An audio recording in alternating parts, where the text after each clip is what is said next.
ரொம்பவுமே டேஸ்டா இருக்குங்க. இன்னைக்கு நான் அக்ரஹாரத்து வத்த குழம்புக்காக பச்சை சுண்டக்காவை பறிச்சு வச்சிருக்கேங்க. Starts video full detail video channel இருக்கு. இந்த ரெசிபி பார்க்கணும் எங்க சேனலை ஃபாலோ பண்ணாதவங்க ஃபாலோ பண்ணிட்டு இந்த வீடியோக்கு ஒரு லைக் பட்டனை தட்டி விட்டுருங்க.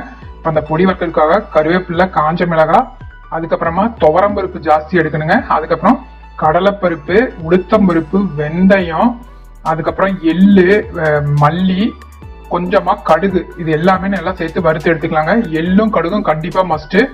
இப்ப தாளிக்கிறதுக்காக கடுகு, வெந்தயம், தாளிப்பு வடகம், அதுக்கப்புறம் கறிவேப்பிலை, எங்க வீட்டு தாளிப்பு வடகம் ரொம்பவுமே டேஸ்டா இருக்கும் இந்த புளிக்குழம்புக்கு. இப்ப சின்ன வெங்காயம் ஆட் பண்ணிட்டுங்க. பச்சை சுண்டக்காய், எங்க வீட்டோட குழம்பு மிளகாய் தூள் காரத்துக்கும் கலருக்கும், அதுக்கப்புறமா மஞ்சத்தூள், அரைச்ச தக்காளி விழுது, தக்காளி நல்லா வெந்ததுக்கு அப்புறம் புளியை ஆட் பண்ணிக்கலாங்க. நான் இன்னைக்கு குழம்புல ஆட் பண்ணிக்கிறேன். அதுக்கப்புறம் நம்ம வறுத்தரைச்ச புளியை ஆட் பண்ணிக்கலாங்க. கடுகு நான் இதுல போடலாம், தனியா அரைச்சு வச்சிருக்கேன். கடுகு பொடி கரெக்டா போட்டு லாஸ்டா கொஞ்சமா வெல்லம் போட்டு இறக்கணும்னா அருமையான அக்ரஹாரத்து வத்த குழம்பு.